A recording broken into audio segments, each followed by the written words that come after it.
So oxytocin and antidiuretic hormone, they're complex steroids, synthesized and stored in the posterior pituitary, released from the anterior pituitary when blood is hypotonic, synthesized in the hypothalamus and released from the posterior pituitary, two names for the same hormone. E? D.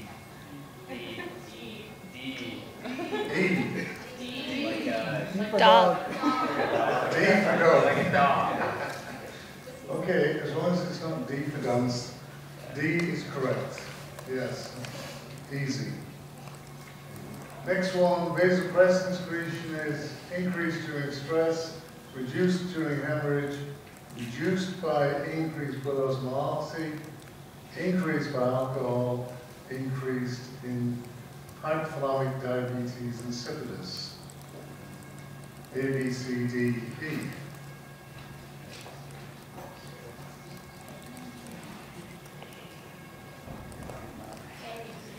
A, increased during stress, correct. Any stress will increase ADH or vasopressin. Actually, the most potent stimulus for ADH release is related to stress, and it's also related to, you know that ADH is involved in salt and water metabolism. ADH tries to conserve body water.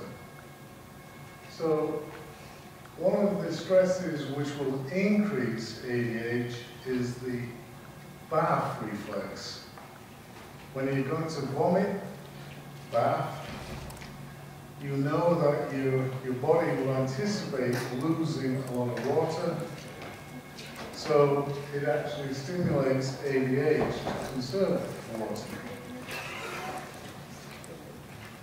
So question 3, oxytocin is not produced in males, inhibits lactation, stimulates smooth muscle contraction, is derived from a precursor, urofycin oxytonic peptide ester, is necessary for parturition. Which one? C. For dog? For cat. Which D is not correct. No. C for cat. C for cat. Stimulates smooth muscle contraction. C for correct. Good. Again, oxytocin is not necessary for parturition.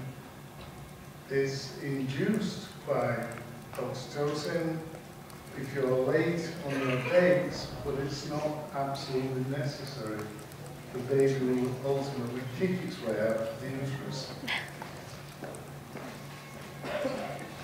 And the last one, oxytocin is bound to neurophysin in plasma, inhibits the production of milk, inhibits myometrial contraction, inhibits sperm swimming in gonads, or promotes orgasm.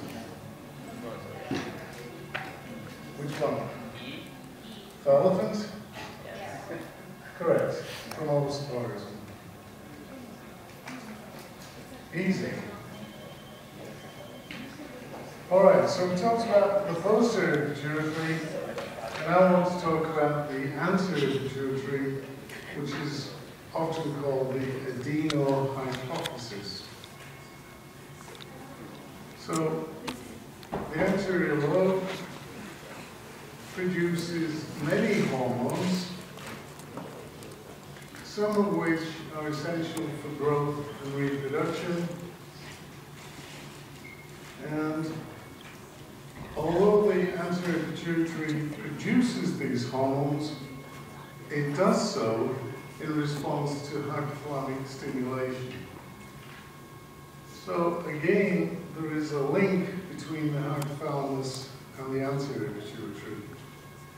And this link, this time, is not a neural link, it's a vascular link. And what you can see here is the vascular supply to the anterior pituitary. Now, all of the blood that goes into the anterior pituitary is derived from capillary plexi. There is a capillary plexus in the median eminence, and there is another capillary plexus in the posterior lobe of the pituitary gland. So the blood supply is entirely venous. There is no direct arterial supply to this gland. Now you can see that the capillary plexus in the median eminence has these long vessels that drain from them and go into the anterior lobe. So these are called long hypophyseal portal vessels. There is another capillary plexus in the posterior lobe. So these are short portal vessels.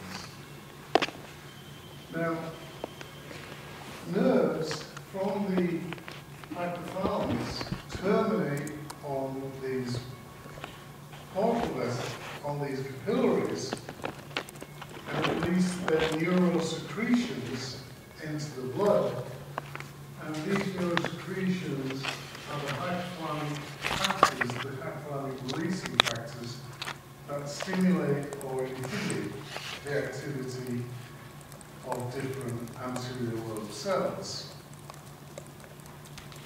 These secretions go down these portal vessels because the blood supply is primarily one way, going into the anterior lobe. But I want to point out that the pressure difference between here and here is very small, and it is possible for the blood to go in a retrograde fashion, which means that factors in the anterior lobe can actually get back into the hypothalamus to provide feedback. And this is an important part of the regulation of the anterior lobe, is that the anterior lobe hormones do provide short loop feedback on their own secretion. The other feature I want you to know here is that because factors that are released into these vessels affect the anterior pituitary, it means oxytocin and ADH are also hypothalamic releasing factors. Because oxytocin and ADH are released here, they can affect anterior pituitary function. So this is the classical link between the hypothalamus and the anterior pituitary.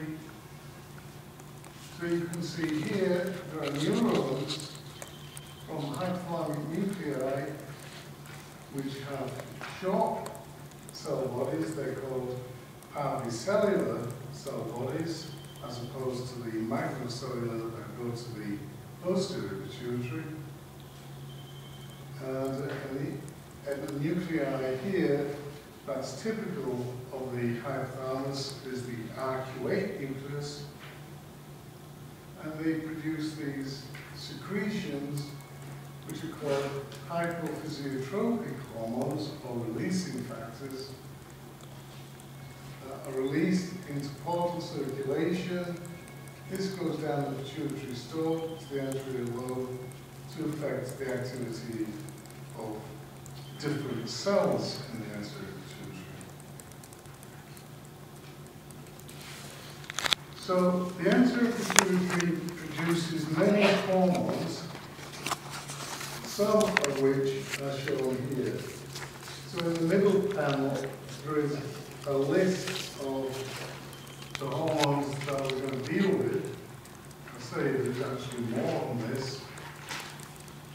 But the anterior pituitary produces gonadotrophic hormones, hormones that affect the gonads, luteinizing hormone, and follicle-stimulating hormone. The anterior pituitary produces GH, growth hormone, involved in growth. It produces a hormone called TSH, thyroid-stimulating hormone. As its name suggests, it acts on the thyroid gland. Produces a hormone prolactin, which stimulates lactation, prolactin. It acts on the mammary glands. It also has gonadal activity. And ACTH is adrenocorticotrophic hormone. It acts as a trophic hormone on the adrenal glands. Now these hormones are all stimulated by factors from the hypothalamus, which are listed above. GnRH, gonadotropic releasing hormone, actually acts to stimulate both of these pituitary hormones. LH and FSH are both stimulated by GnRH. GHRH is growth hormone releasing hormone. It obviously stimulates growth hormone. TRH is thyrotropin releasing hormone. Stimulates the release of thyrotropin, TSH. TRH is also a PRF, a prolactin releasing factor, so it stimulates the release of prolactin. But there are many other PRFs, which include oxytocin and ADH. Those posterior lobe hormones also stimulate prolactin. And ACTH is stimulated by CRH, corticotrophic releasing hormone. These are all small peptides produced in the hypothalamus that stimulate anterior pituitary hormone release, the release of which of these hormones is antagonized by a number of factors shown here. Somatostatin, SRIF, actually will inhibit the release of growth hormone, it will inhibit the release of TSH, and PIFs, prolactin inhibitory factors, the main one of which is dopamine, will inhibit prolactin and to some extent TSH. Prolactin secretion is unusual in that its release is chronically suppressed. It's tonically inhibited by dopamine. All of these other hormones require tonic stimulation for their release. So, in the absence of any hypothalamic stimulation, all of these cells would become atrophic and die, whereas prolactin, because it's normally suppressed, prolactin secretion would increase in the absence of hypothalamic, if that hypothalamic link was blocked. So this is a schema which summarizes the effects of these pituitary hormones. You can see they're trophic hormones. They have target tissues which are often glands, like thyroid gland, target tissue for TSH. The adrenal gland is the target tissue for ACTH. The gonads are the target tissue for the gonadotrophic hormones. Prolactin, the main target tissues are mammary glands, but also the gonads. Growth hormone is unusual because it really acts on all cells in the body to stimulate growth. And I'll be talking mainly about growth hormone in this lecture. I'll talk about the thyroid gland, the adrenal gland, and the gonads in separate lectures. Now, a feature of the hypothalamo pituitary target organ axes is that they have this feedback relationship. The anterior pituitary hormones themselves, as I said, can provide short loop negative feedback in this pathway because they can get into this retrograde flow through the portal which allows them to get back into the hypothalamus. The target tissues can also provide negative feedback at hypothalamic and pituitary sites, and because this is from the periphery, this is called long loop feedback, which is usually negative. Alright, so for most of the rest of the class, what I'll talk about today is growth hormone. And you can see I wrote a book on growth hormone. Now this book, if you're interested, is in the library, and there's 30 chapters. Everything you don't want to know about growth hormone is in this book. So this is a very abbreviated list of growth hormone actions. The main effect of growth hormone is really to increase protein synthesis, and it does this in most tissues. And you can see another effect is shown here in the liver to promote gluconeogenesis. So it increases blood glucose. Gluconeogenesis is the de novo production of glucose and is always released. Once glucose is made by gluconeogenesis, it's usually released into the bloodstream. So growth hormone will increase blood glucose levels. This is a characteristic of its action. It also acts to promote high blood free fatty acid levels. It stimulates fat breakdown, so it increases lipolysis. So whenever growth hormone levels are high, you see high levels of glucose, high levels of free fatty acids. You also see high levels of something called somatomedins. These are proteins, they're actually protein hormones that are made in the liver in response to growth hormone.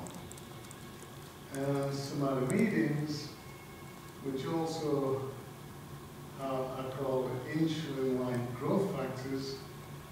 There's insulin-like growth factor 1 and insulin-like growth factor 2. IGF-2 is basically a fetal growth factor. IGF-1 is present throughout life. But these growth factors stimulate soft tissue and skeletal tissue growth. So many of the effects of growth hormone and growth are not by growth hormone itself, but mediated through these intermediate factors. So they stimulate protein synthesis, they stimulate cell proliferation, they increase DNA synthesis, and this results in increased growth. So I'm sure you're aware that growth hormone has these effects on growth, and it stimulates lean body mass. So for this reason, it's often abused by athletes like bodybuilders, because it will stimulate growth. Oh yeah, this is, well, I saw this in the supermarket checkout when I first came to Canada, and I thought, wow, I thought I knew everything about growth hormone, but I didn't know this one. Brenda and Sonny make love on growth hormone. So, what the hell is this? And it was many years later that I found out that GH is General Hospital. It's obviously a soap, and because I'm not home during the day, I don't watch soaps, and I didn't know what this meant. That's growth But it's quite interesting because, as it's turned out, growth hormone is now touted. There are many web pages that are devoted to growth hormone as an aphrodisiac, and that growth hormone will improve sexual performance. At least that's what many of the websites say. So I found this very interesting that after many years, actually growth hormone may be good for making love. So if we look at growth hormone secretion, the primary stimuli that regulates its release are from the hypothalamus. It's really the balance between an inhibitory factor, somatostatin, which is sometimes called growth hormone inhibiting hormone, GHIH, versus a stimulatory factor, growth hormone releasing hormone.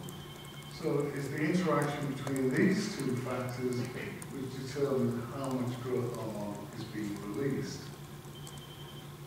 You can also see that growth hormone will inhibit its own secretion through short-lived regulation.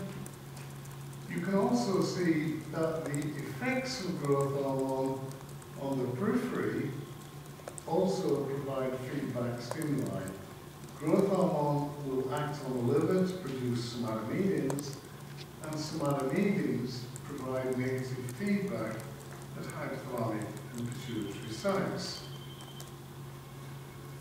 Growth hormone acts on fat to break it down to increase free fatty acid levels. It also acts on the liver to produce glucose, and free fatty acids and glucose also provide negative feedback stimuli. The only other features on here that I want you to know, you can see that growth hormone is regulated through the nervous system in response to a number of factors, including exercise and stress, which will stimulate growth hormone secretion. Growth hormone is also regulated by sleep, so there is a distinct pattern of growth hormone secretion throughout the day. And this is shown here. Like most hormones, growth hormone release is episodic. You have these phases of secretion followed by periods where no release occurs. So you have trough periods where the growth hormone level may actually be undetectable.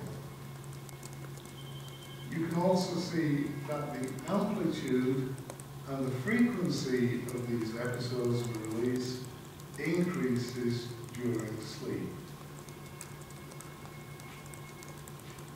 This pattern is also age-related.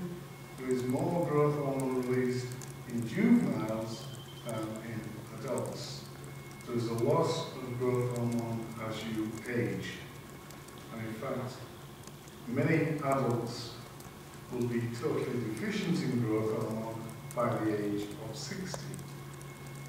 Which is called the somatopause, which I'm sure you're familiar with the menopause. Well, there's an equivalent state in adults where they are growth hormone deficient. Now, if you look at this slide, what this is illustrating is the effect of nutrients on growth hormone secretion.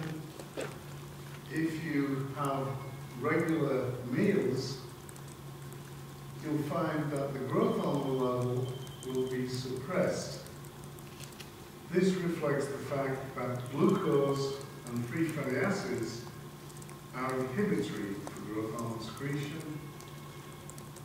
And most meals, if they're carbohydrate or fat rich, will have this suppressive effect. If the diet was rich in amino acids, if he was following,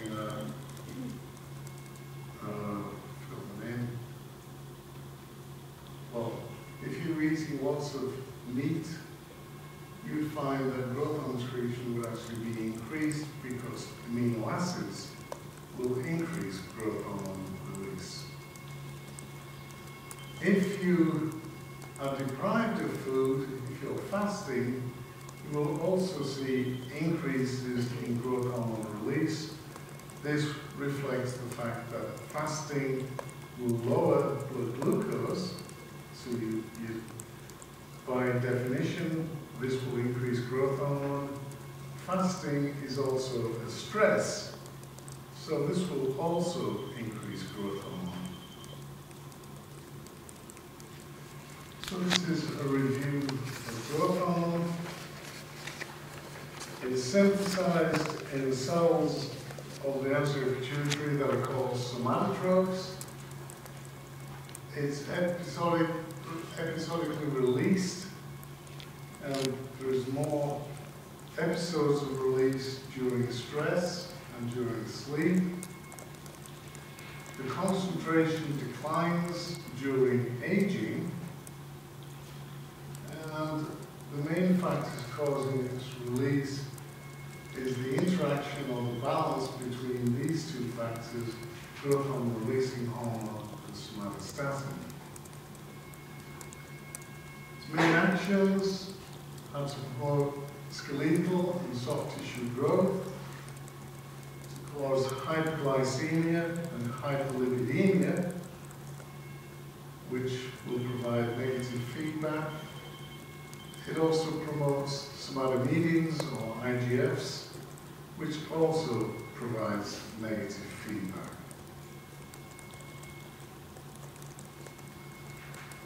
Now, if we look at excess or deficiency syndromes, there are a number that we need to be aware of. Growth hormone excess in juveniles can result in gigantism. Growth hormone excess in people after they stop growing is called acromegaly. The deficiency of growth hormone in juveniles causes dwarfism, but you can get isolated growth hormone deficiency in adults. As I said, this is called the somatopause. So I'm going to look at these in turn. Look at dwarfism. This is dwarfism. There are a number of types of dwarf. Type 1 dwarfs are called growth hormone dwarfs, and this is when you have a deficiency of growth hormone production. And I want you to know that these individuals normally have normal body proportions for their age. They are not mentally retarded, and they normally sexually mature. This differentiates them from other types of dwarf, which I'll be mentioning in the next class. There is another type of growth hormone dwarf, which is called a Laurent type dwarf. And in this case, the problem is not with growth hormone production, it's actually with growth hormone action, because the growth hormone receptors in these individuals is dysfunctional. So these individuals have normal or high levels of growth hormone, but they have low levels of somatomedins. The problem with Laurent type dwarfs is a somatomedin problem. So this schema shows you a growth hormone dwarf. No guess as to which one. These two are fraternal twins.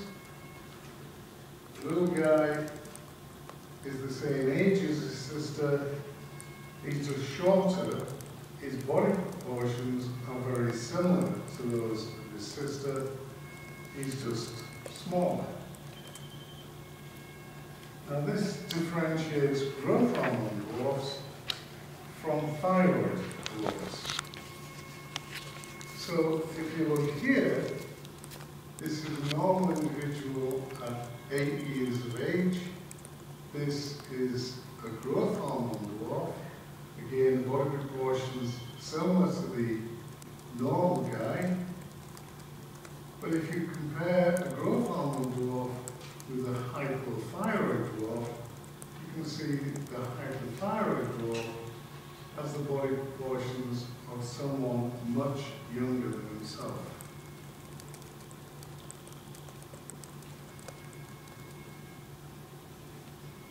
Now, the way that you treat growth hormone dwarfs is to give them exogenous growth hormone.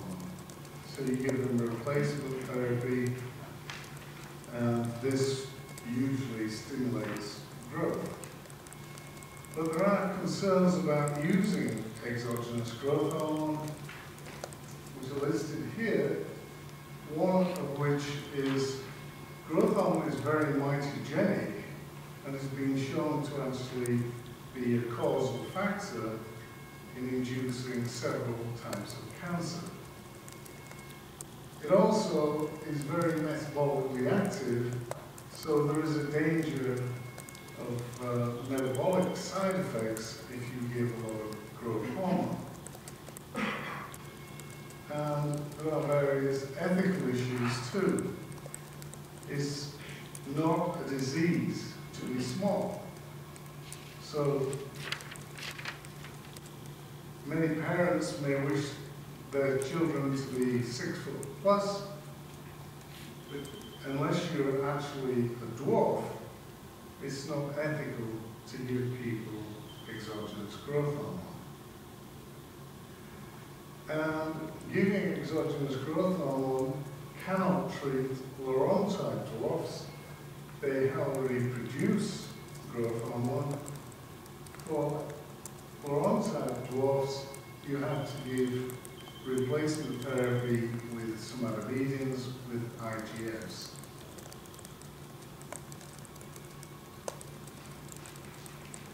Now, the opposite of dwarfism is gigantism, and this is an example, a famous example of a giant, Rob Wadlow, and this is Rob's father. So you can see that this is not a genetic problem, this is not an hereditary problem. In fact, most giants have too much growth hormone, but the growth hormone is not being produced in a regulated way by the pituitary gland. Growth hormone, if it was being regulated, would be suppressed when growth hormone levels are high. So this is indicative of the fact that most problems are actually due to an autonomous pituitary tumor, which doesn't respond to feedback stimuli. So you can see that Rob is a very tall individual. How big do you actually think he is? Knowing that his father is normal height. 8 feet? 10. And some? 8 feet and some? 8 feet, 11 and a half. So almost 9 feet. So a very tall individual. But you can see that he He's only 9 pounds. of normal size and birth. 9 pounds is a little heavy, but it's well within the normal range. But 30 pounds for a 6-month-old, which he was, is not normal range. It's a very heavy baby to carry around. And 62 pounds at 12 months, you would have one hell of a job carrying somebody around. If you've got your own kids or siblings, you'll know that that is a big 1-year-old. So he obviously had gigantism very early in life. And by 22 years of age, he was 475 pounds. So a very large individual.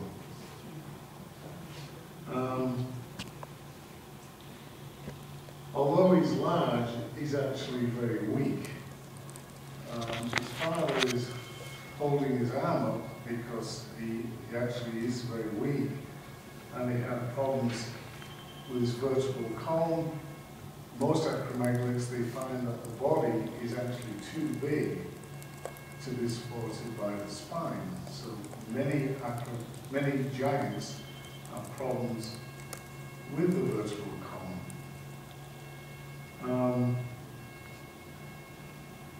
Gigantism has metabolic problems too, and this picture was taken when Robert was 22, and he actually died 2 weeks after this photograph was taken. He was in a parade in a small town, celebrating some event, and he was wearing new shoes, which caused blisters, which led to infections, from which he died. So he wasn't a particularly healthy individual, and although he's big, as I said, he's not strong. This is another individual. You may be aware of this individual. Who do you think this guy is? Andre? Okay, so where do you know Andre from? Princess Bride. Princess Bride. And okay. Which one? He was in WWF. Yes, a famous wrestler. Yeah. I've included this. When he died, he was 7'4", 520 pounds. And he was a famous wrestler, although he had to stop wrestling because he had chronic back problems, which is again typical for people who have excessive growth hormone. The reason I've included this picture, this newspaper story, is because of this sentence. The giant was born with acromegaly. You can't be born with acromegaly. You can be born with gigantism, and if you eventually stop growing, you can get this disease as an adult and continue as an adult. Acromegaly is adult growth hormone excess. Now, this is a close-up of Andre's mouth, and he's depicting typical findings that you see in acromegaly. If you notice the teeth, there are lots of spaces between the teeth.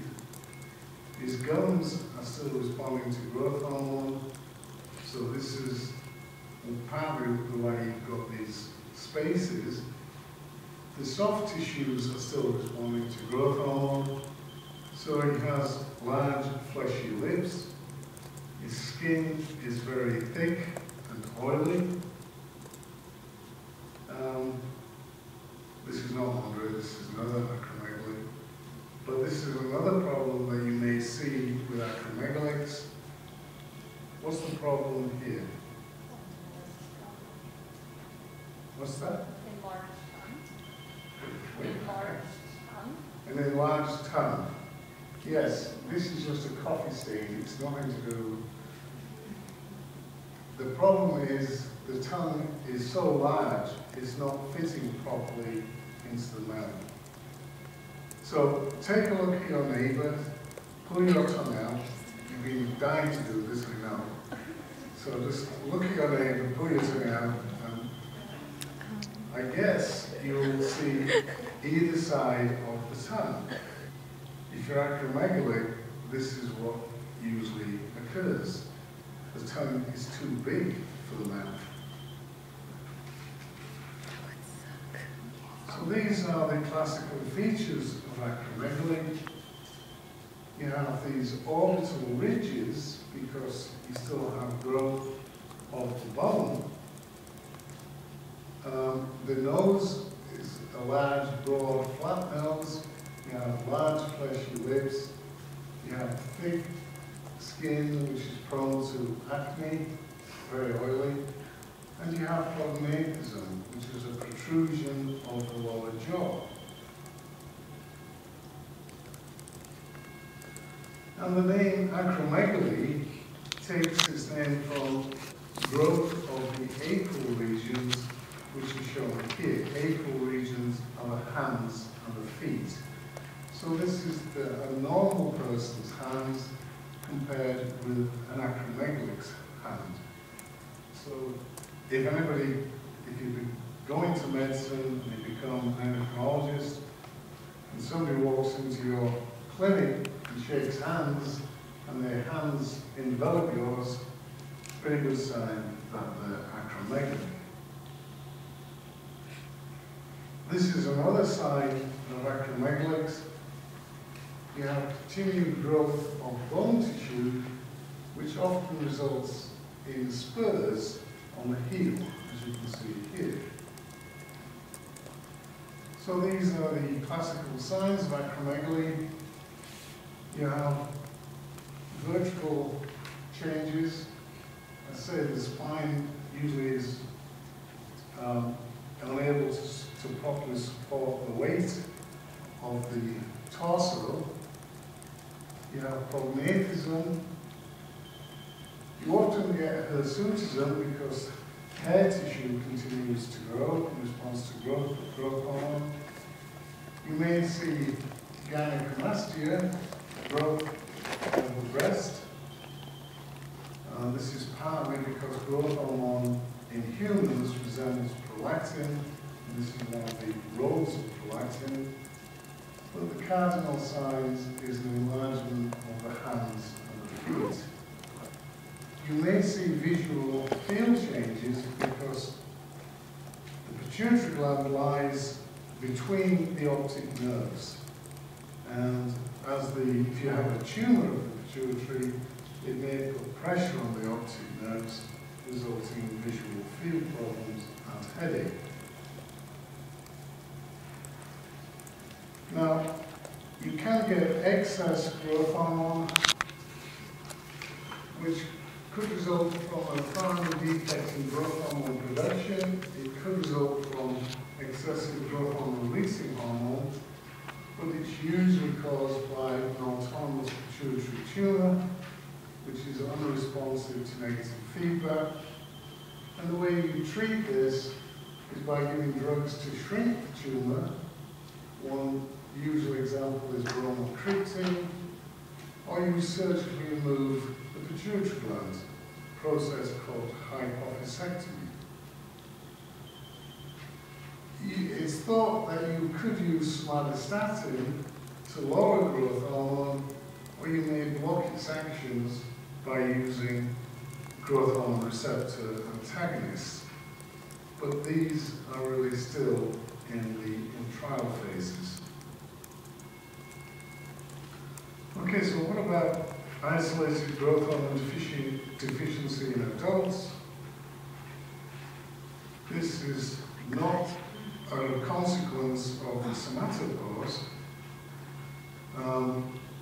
So this is a good example not to believe everything you read in a supermarket checkout. This doesn't occur. You may actually shrink a little bit as you age. Your discs in your vertebral column actually compress, but obviously you don't shrink to this extent. So if you have the somatopause, this is when usually individuals around 60 years of age or older may be actually growth hormone deficient, as a result of which you have increased fat and decreased lean body mass. You may also have various metabolic disturbances because another problem you may have is an impairment of immune function, particularly a loss of the thymus gland. This is because growth hormone promotes immune function. In the somatopause, you have a lack of growth hormone, which means you have immune dysfunction. So the way that you could treat this is by giving exogenous growth hormone, but again, there are problems whenever you give growth hormone. It has deleterious effects. This is actually an advert from the States encouraging people to actually get replacement therapy with growth hormone. In the States, you can literally walk off the street and request a shot of growth hormone. You can't do this in Canada. But according to these adverts, you can look younger, feel younger, and stay younger. You can delay the aging process using growth hormone. It's actually the reverse is true. Growth hormone is not the fountain of youth. Excess growth hormone kills. But anyhow, according to this advert, it's a win-win situation because you read here, costs of hormone replacement are tax deductible. Win-win-win. Okay, I just want to say a few words about prolactin before we finish. Now, the actions of prolactin, it's a gonadal modulator. Modulator because it is both pro and anti-gonadal. It's pro-gonadal when gonadal activity is low, but it's anti-gonadal when gonadal activity is high. It's a stimulator of mammary gland development. It promotes gynecomastia, the growth of the mammary glands. It also stimulates lactation. It promotes milk production. Galactorrhea is actually the process of milk production. If we look at prolactin secretion, as I said, it's stimulated by PRFs, prolactin releasing factors, and I gave you these examples. TRH is a well-known PRF, as is oxytocin. So this is of interest because oxytocin is released during suckling, during lactation, and oxytocin will stimulate prolactin, which will make milk. So there's a good correlation there. Prolactin acts on the gonads, and as you might expect, gonadal steroids provide feedback to regulate prolactin activity. Estrogen and testosterone will increase prolactin, which is suppressed by progesterone. Tactile stimulation of the breast, suckling of the breast, also directly stimulates prolactin, partly through oxytocin and partly by reducing dopamine. You have dopamine inhibition during suckling.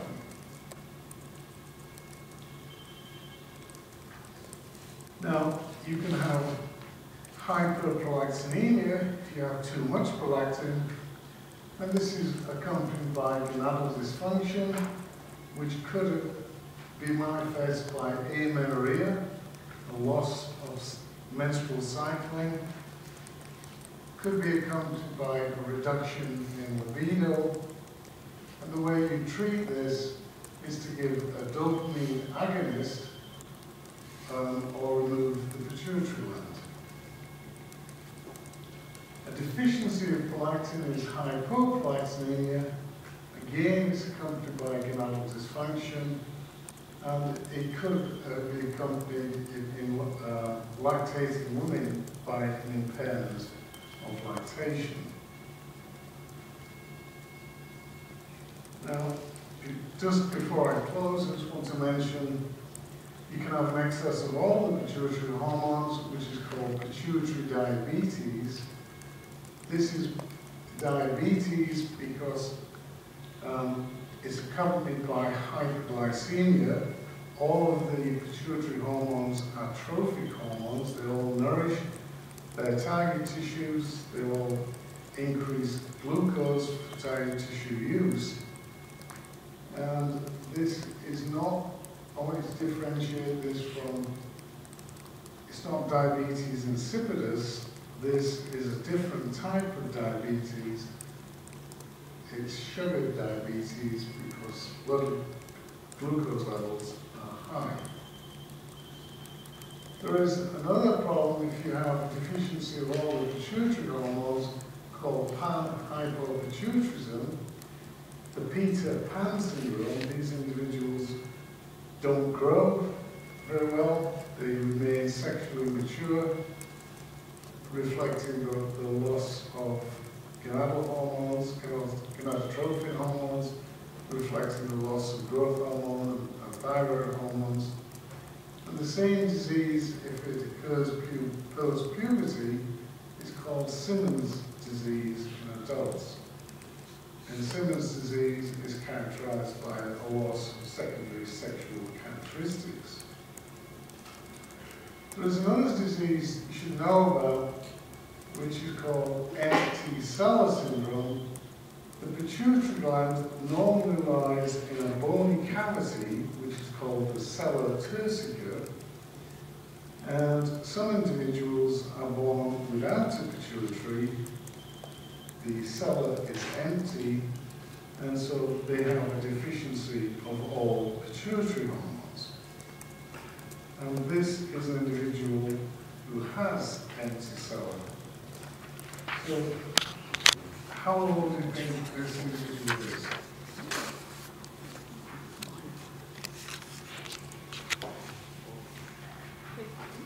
How old?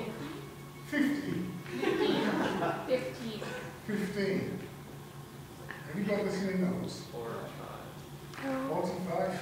No, 4 or 5. 45. All right, 4 or 5. You got the 4 right, it's 14. Yes, that's what I thought you must have somehow got over this. This is empty sella, no pituitary gland, so the individual has mental and physical retardation without growth hormone, without thyroid hormones, and without gonadotrophins is hypogonadal. So this is an unfortunate situation. This wasn't detected until this individual was 14. If you'd been given replacement therapy from as a neonate, you would have probably had normal development, or at least normal growth development. He may still have had mental problems, but at least he could have. This individual was in a rural area, rural mountainous area, and he wasn't given neonatal screening that most babies are given nowadays to make sure that you have normal pituitary function.